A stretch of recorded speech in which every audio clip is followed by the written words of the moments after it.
life becomes boring. How to change that? Bring some excitement. You don't realize you are just repeating your error again and again. And will continue to think the same way again and again. Your goal is to tap from within. God is not running away from you. And you can discover in the temple of your heart, all amazing pilgrimage centers are all lined up.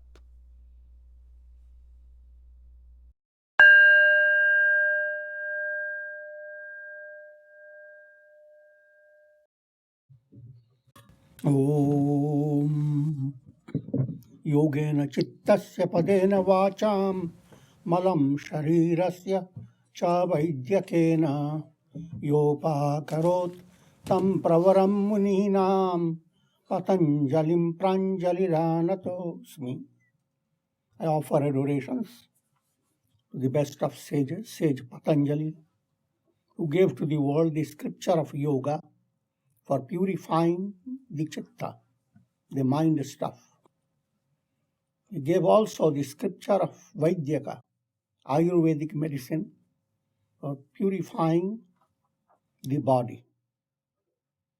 And gave scripture of grammar for purifying the speech. We offer adorations to that sage. That the verse of this adoration gives before you an ideal. The ideal you work for has 3 stages. Render your body healthy. Health of body and mind. That's first. But good body with a bad tongue is not a good thing.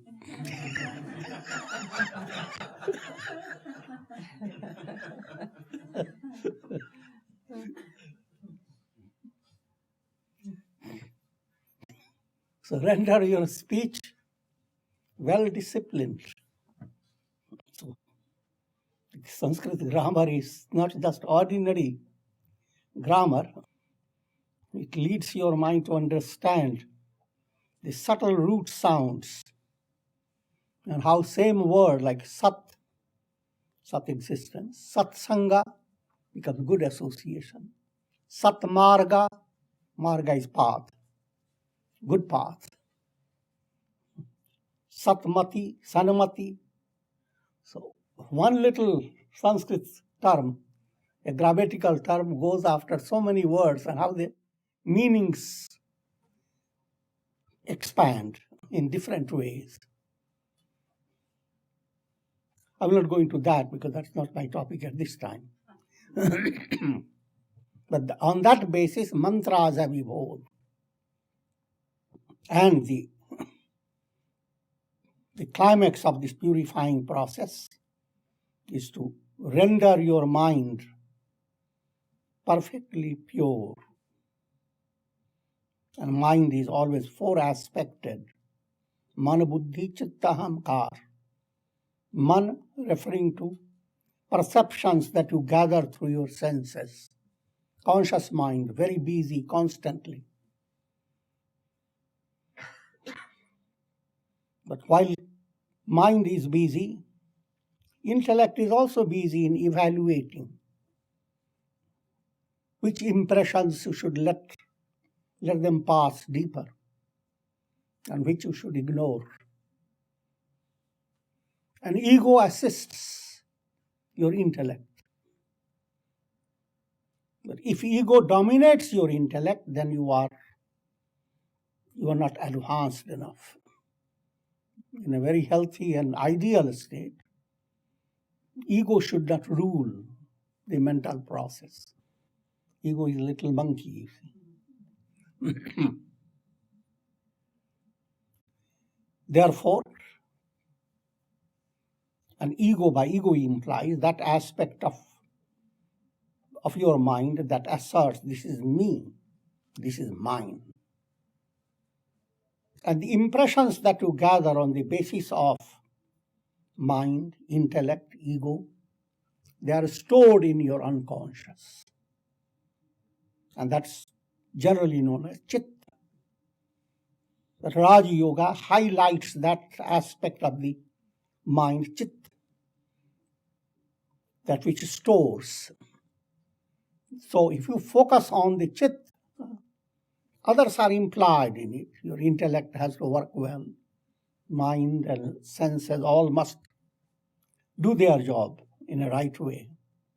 But your goal is to let your chitta, the very unconscious, become absolutely purified. And that would be liberation. Any movement leading to that is yoga. Yoga means communion, union. The term union is from ordinary level. The mind always thinks I'm separated from God. And so yoga says, I will unite you with God. But when you come to a higher level, yoga is viyoga.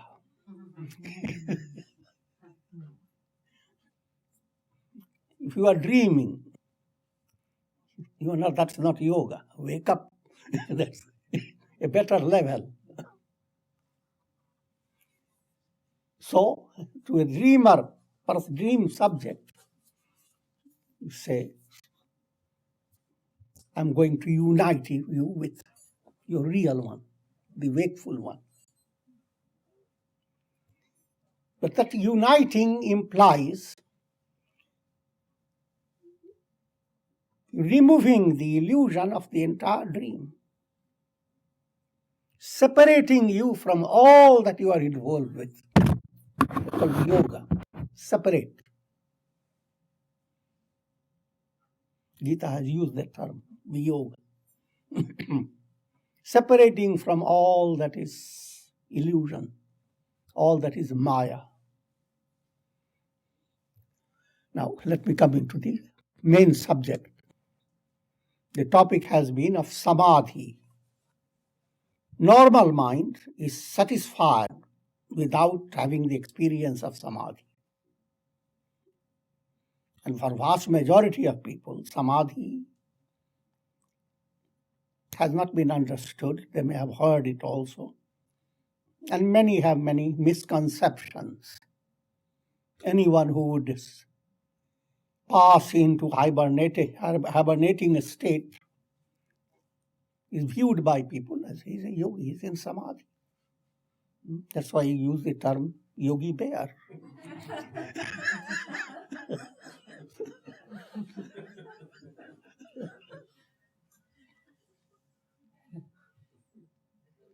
Samadhi is in disciplinary state.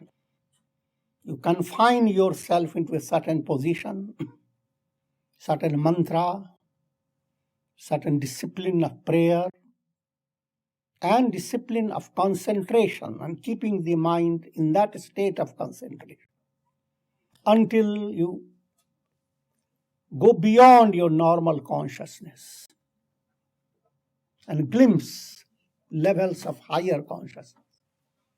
But that's a disciplinary practice of samadhi. Because from that state of samadhi, you come in and out. The goal of that practice is to become perpetual experience of being in superconscious state. That's called sahaja samadhi. But even in this disciplinary state, each time you raise your mind to a high level, you are impacting upon your impressions. Your impressions are becoming better and better. So your practice is never rendered void. Just to give you the general essence, reiteration of samadhi. First level of samadhi is called Savitarka samadhi, or just Vitarka. Vitarka means mind continues to have its doubts, confusions, and yet it gets into a limited range of confusion. And that gives the mind a great thrill. You have a big range of confusion, and now at least you are bringing it closer to it.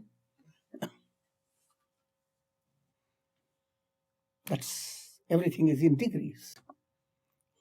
Your mind is going in 1,000 directions, and you now bring the mind to only 500 directions. You have succeeded. Bravo.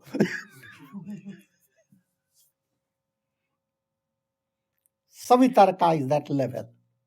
But as you advance, you are not struggling with the doubting aspect of the mind. The mind is settled. Intellect becomes more and more operative, called vichar level, vichara samadhi. And intellect becomes involved, and you begin to experience yourself in the light of an intellect that is progressing towards intuitive attainment. Savichara is that beginning stage. The third type is you go beyond the normal intellect level and impact upon the source of your ego. The moment you come to that level, there is an enormous release of stress. Your mind begins to understand that all your problem is very simple. Seek ye first the kingdom of heaven. There is one master key. Who am I? And that I am is not running away from you. And that I am enfolds all that is. If you come to the grip of that, that's called Sananda samadhi. Just like a person has a struggled hard to come to a place where there is a treasure. And he, with all these, whatever he was told to him, he comes to recognize this is exactly the place where the treasure. He becomes very happy, but he has not found the treasure. The treasure lies now to go into the very source of the ego. What causes the awareness of individualization? Look into a bucket, there is a reflected sun. The reflected sun is the most prominent aspect of the bucket. And the question the reflected sun asks, who am I? And the fishes and the frogs tell it, you are the sun. I'm making a joke out of it. And it comes to realize, yes, I am. It's enormous joy. But it's just only in the intellectual level. And there is a risk.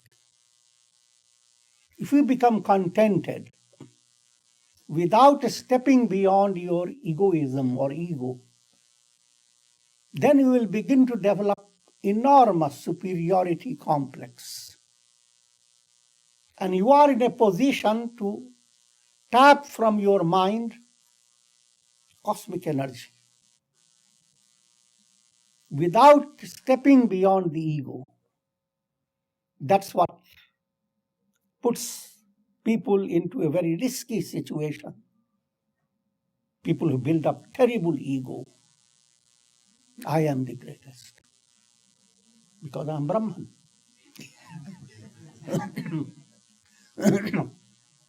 Kingdom of heaven is within me. However, when a person moves forward and comes to Sasmita level.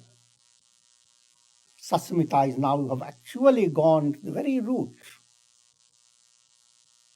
The reflected sun has come, as if come out of the water, as if,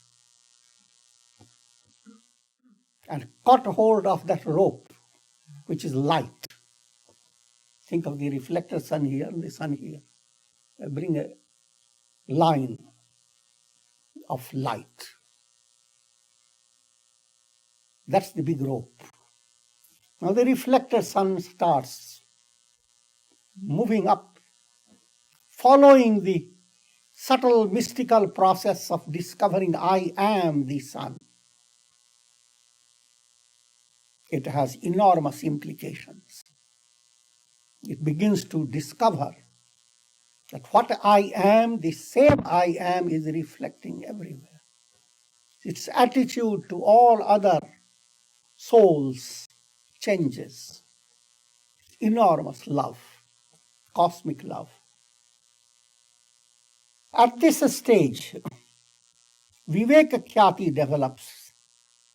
Your intellect that was just giving you theoretical knowledge, now it has undergone a change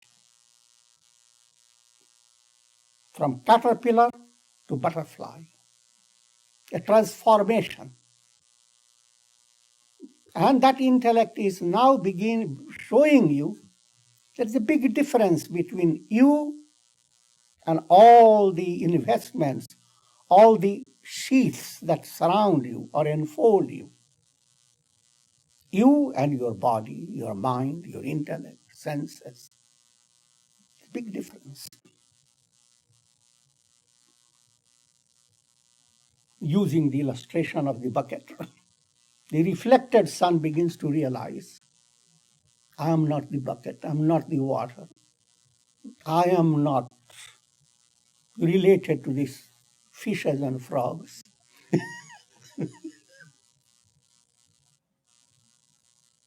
That type of vision dawns that even though you are in day-to-day life the same person, with all this attainment, nothing has changed. Not a single hair has turned luminous.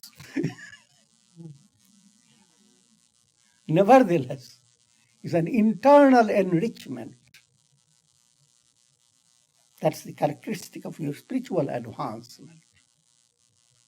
So Viveka-khyati comes during the lower samadhi. But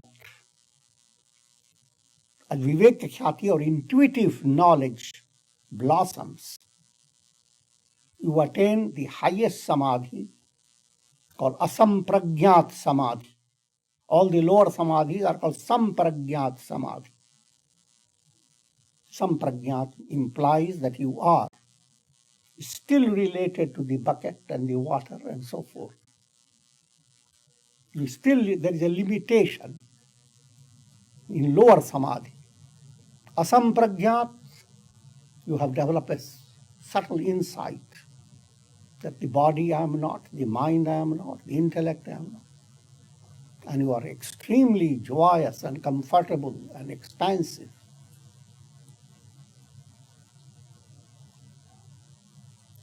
Practice of Asamprajnata samadhi puts an end to the world process. The soul attains kaivalya. Kaivalya means absolute freedom. Free from the cycle of birth and death. Mukti, liberation, nirvana.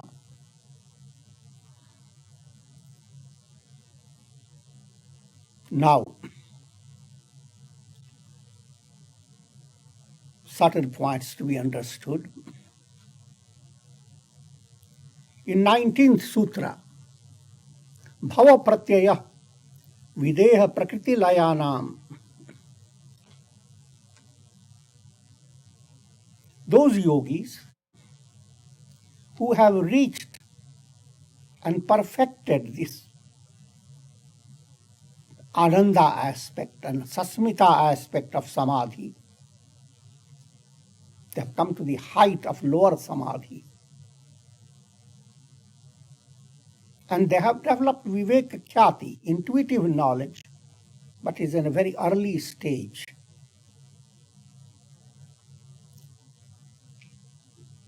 But even in that stage, they are able to transcend the body. They are able to transcend the causal layer of your body, the veil of unconscious. That's described as prakriti, composed of the three gunas. Videha means bodiless. Those who are able to allow their body and their causal plane to be transcended in their next birth. Now, there is little restriction is still there. You are in the beginning stage of transcending. You have transcended, but it is not mature. Little impediment is still left. It's called pratibandh. Little obstacle is still there. That obstacle is removed automatically. You do nothing about it. The only punishment you get for that obstacle is to be born.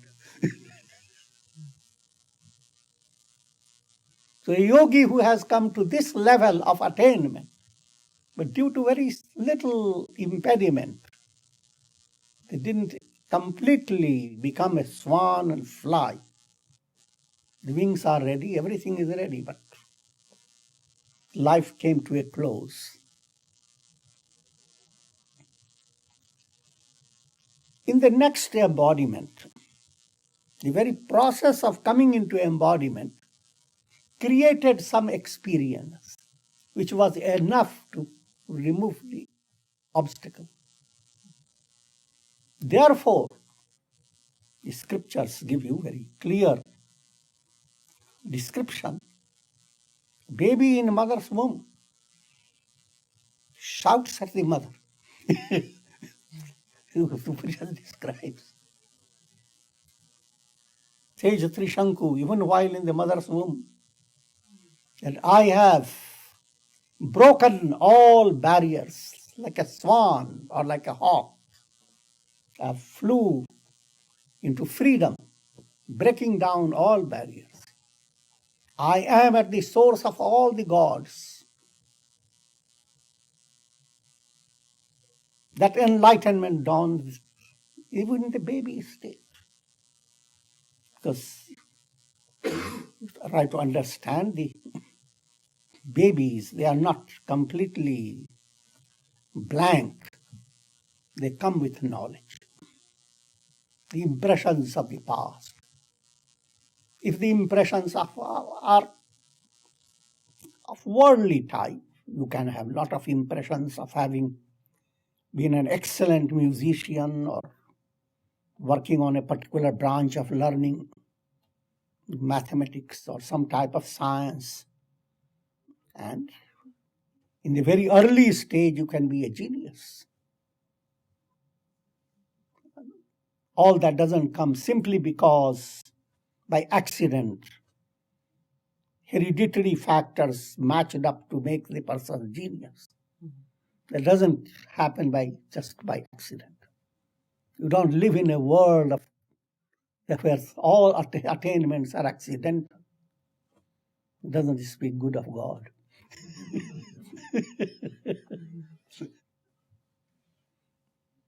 God is omniscient, omnipotent. Nothing can you receive just by chance and without any reason or rhyme. Everything that the soul experiences has a meaning, has a purpose, has a divine hand behind it. So what I'm leading you to understand, that child is born with enlightenment. Shankaracharya was like that. All sages.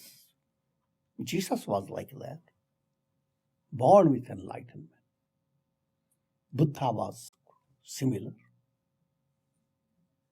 They may seem to practice a little to come to enlightenment, but basically they have all the resources from the previous life. And there are many sages described in the scriptures. Sage Dhruva was just a child. Nachiketa was 5-year-old and attained the highest consciousness.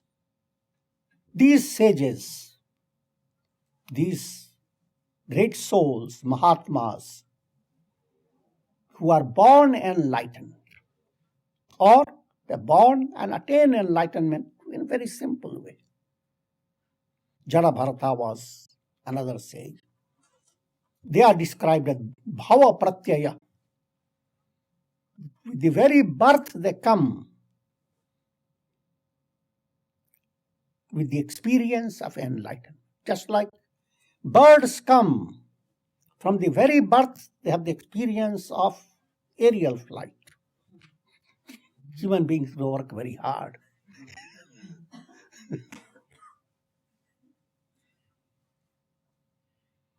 Now, the ideal is, this is the ideal, that you should attain enlightenment within this life. That's the highest ideal. The second, at least, move into another birth and be enlightened.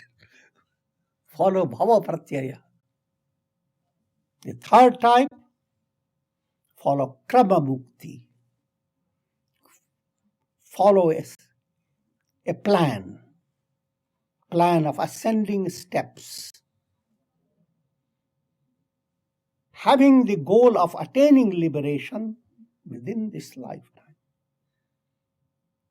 If for some reason you couldn't follow the entire plan, then you go on continuing the process from life to life. It can be in the very next life, it can be a few more lives. But your movement must be always ascending. 20th Sutra is a very profound sutra. Shraddha, Virya, Smriti, Samadhi, Purvaka, Itaresham. Those who do not have the ability of being enlightened from their childhood, what should they do? They should adopt this upaya pratyaya, the means. The first is called shraddha. First step in the spiritual ladder, and the most important, is faith. Everyone is born with faith. But again, clarity of faith is not the same in everyone. In the Gita, I will read, there are 3 types of faith. Sattvikas, people who have more sattva in their mind, their faith turns towards God. God in different aspects. Yaksha, Rakshasas, rajasikas. Those who are rajasic, their mind goes after. They have faith in yakshas and rakshasas. The masses interpret it like negative spirits. Yakshas and rakshasas are interpreted by the masses in the forms of ghosts and vampires and Draculas. But the subtle, real meaning is different.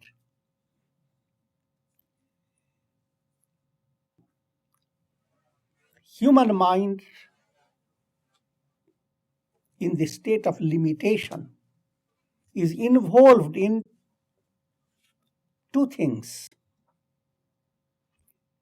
gaining possessions, gaining objects that you don't have. That's the role of yakshas. Try to multiply what you have.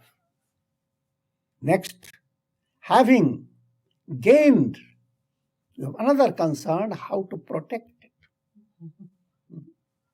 You fill the bucket with water, that's one thing. But how to seal up all the holes in the bucket? That's only one illustration. The idea is these two terms called yoga and kshema. That keeps human mind in a state of terrible stress. To have things, and you work hard and you get it. But look at yourself. Are you free of your worry? No. You got it. You made everybody see that you got it.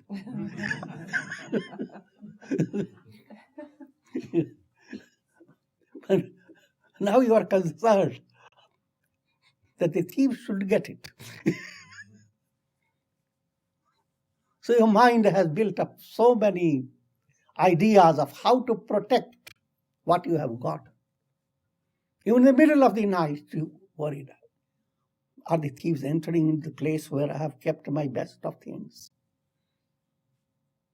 I'm just dramatizing it. But the idea is mind is always.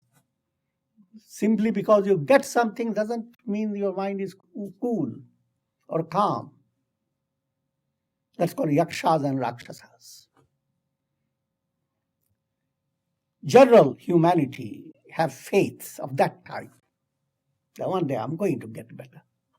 I'm going to break down this adversity. I have survived so many things. This also I will survive. But the mind is not thinking of attaining liberation.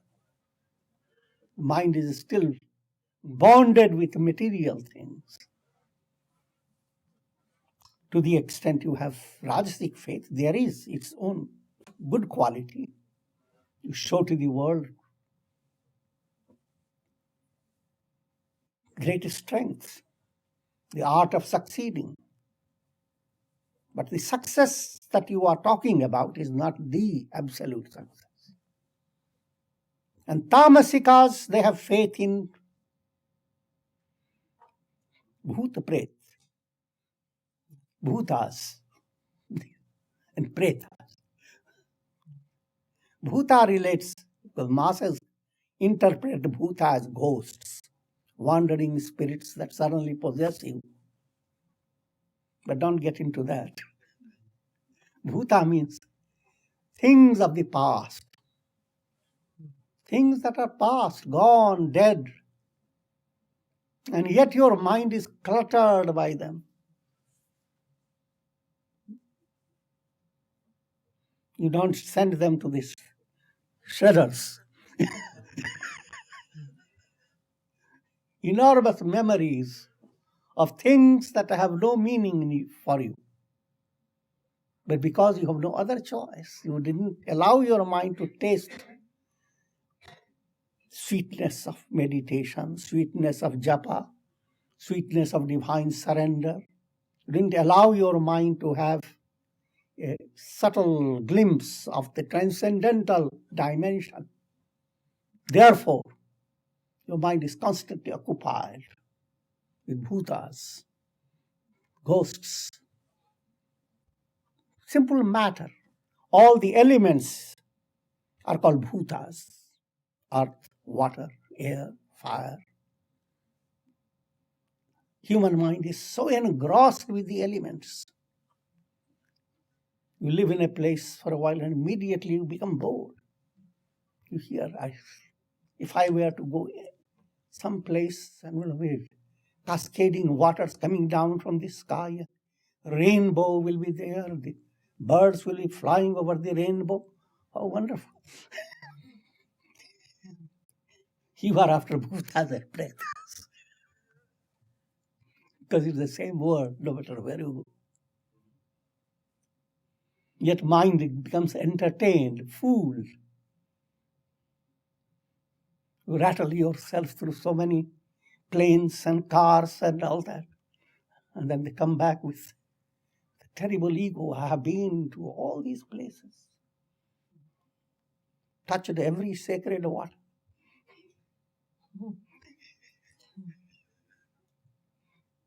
I'm not underestimating the. All are not exactly in the same level, but many, for the masses, they are constantly thinking.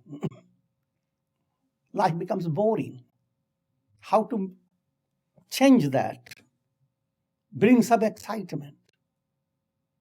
You do not realize you are just repeating your error again and again. And will continue to think the same way again and again. Your goal is to tap from within. God is not running away from you. And you can discover in the temple of your heart, all amazing pilgrimage centers are all lined up. That's the goal. However, I'm not discouraging anyone.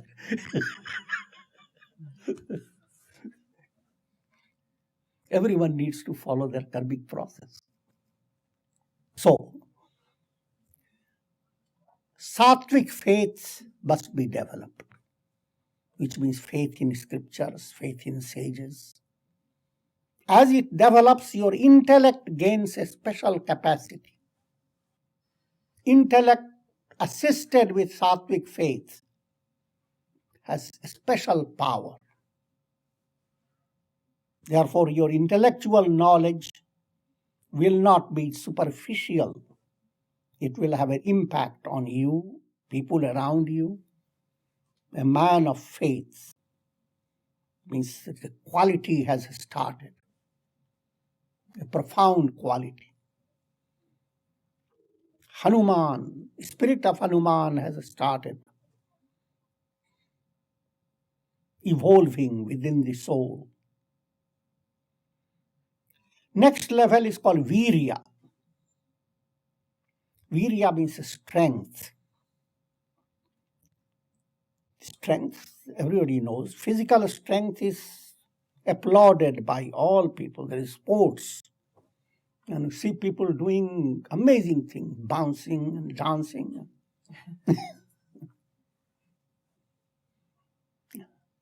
Throwing balls, all that type of things. Amazing things. And people stay stuck to the TV watching them. Thrills the mind. That's an illustration of Virya in the lowest level. It's good. Nothing wrong about it. It thrills people. It brings strength in them. And to strive for having vital physical strength is perfectly normal. But there is more than that, you see. You shouldn't ignore the other possibilities. If you have practiced yamas and niyamas, like practice for non-violence, practice of not hurting others for a certain duration, when you follow the path of righteousness, goodness, and adopt certain type of vow to discipline yourself, out of that emerges a special strength. That's amazing strength. You cannot easily understand what can that do to you and what can that do to people around you. It is lack of strength that brings in all the problems of the world. Hardly any problem has come, and the mind begins to highlight it, making a mountain of an anthill, because the strength is not there. But when you have spiritual strength, the strength arising out of prayer, surrender to God, you have subtle experience how your doing good to others has allowed your heart to be very joyous, The quality of your love has blossomed in a different way, in a majestic way. The strength that now you are gaining is of a different type. This form of strength is very dignified. A flower blossoms and it has the strength to catch hold of countless bees by their ears. I would rather say by their nose.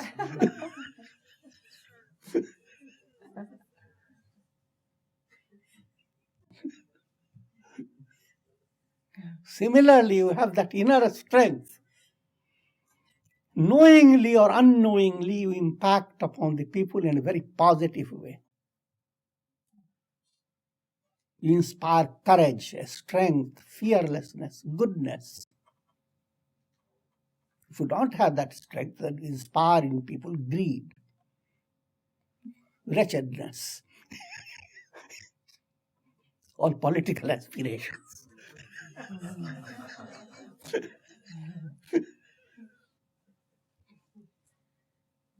The third point is Smriti. Smriti means memory. What type of memory keeps you engrossed? If you are not advanced, your memory is extremely restricted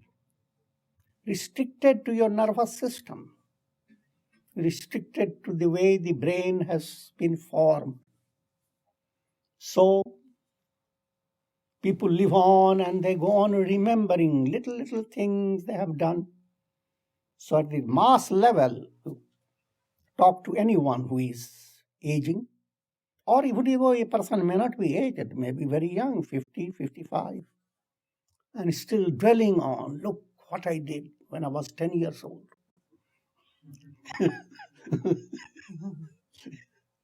It's memories. People surround.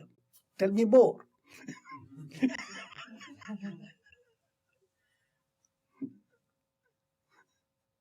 But try to understand how poor and shallow this whole situation is. You have passed through countless lives. All the memories of this life are going to be shedded. If you have gained any substantial memory, that's a different matter. If you have come into satsanga and develop spiritual aspiration and inspiration to tap from beyond your nervous system, cosmic. Think of every bulb is receiving energy through the wirings. But the wirings themselves receive energy from a deeper, profounder level. Similarly, your entire nervous system is drawing energy from a profound level. If your mind were to tune to that dimension, and you can do that even in the small things of life, that's what happens. The big change occurs. The moment you become a devotee of God, even in a small measure, you are tapping from very subtle source without your knowing it. And that works miracles. It is that power that has fashioned your brain. That power can refashion it. To modern psychology, there is always so much you can change, but not beyond. You are a criminal, you stay a criminal. But not so. If a culture is advanced, out of so many criminal personalities, great sages arose. You are not stuck to it. If mind can be impacted and love of God can be allowed to enter into it, the changes you can bring to yourself, to your nervous system, to people around you, you can't imagine. So far I'm talking about Smriti. That's what happens to your memory. And what I'm leading you, your mind becomes constantly engrossed in Ishwara Chintan. God is the only most interesting thing to think about. The entire world is expression of God. Lali mere lal ki jit dekhun tit lal. Wherever I turn, I begin to recognize it's the same beloved one in everything. And I myself became that. Next level, samadhi. Therefore, since all this has created a totally different type of impressions, superconsciousness has become a spontaneous experience. It's like you live in a house and windows are all open. You have all the view. Or rather, consider the whole roof is open. Sarvatra Hari Darshan. God is everywhere. That's why when Jesus sees just a little flower, he says, behold the lilies of the field. How do they blossom? The Solomon, with all his greatness, was not arrayed like a man. Immediately looked down upon such a great king.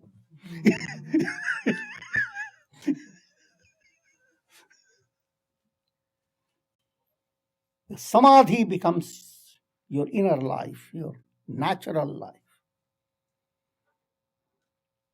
Your intellect in each level becomes embellished, enriched. Shraddha enriches it and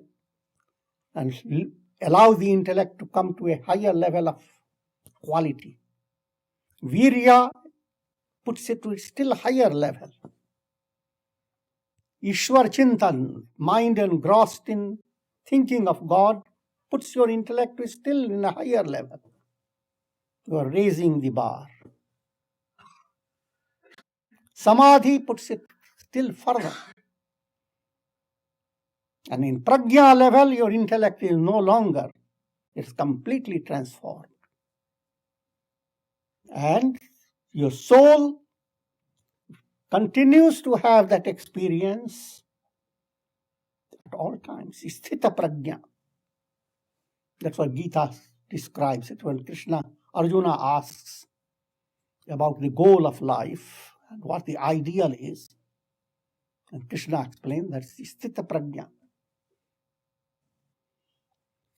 Apuryamana machala pratishtham samudramapah parvishanti yadvat tadvat kamaya pravishanti sarve sashanti mapnoti na kama kami.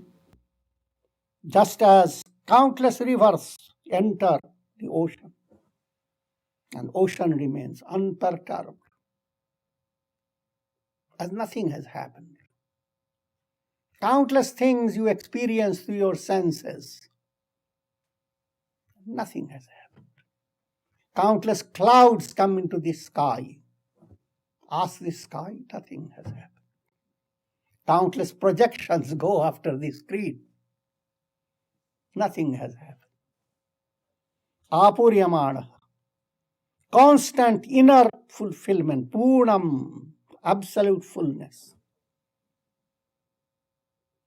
Whoever has attained that, that's your goal.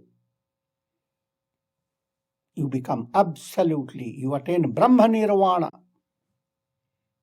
You are Vedantin, you are called attain Brahman. You are Buddhist, you attain Nirvana. Two aspects of the same thing. Gita made a conjunction of both, Brahma Nirvana. You think of it in a positive way or in a negative way. You attain the highest. And with this we can do Om Shanti, Shanti, Shanti. Om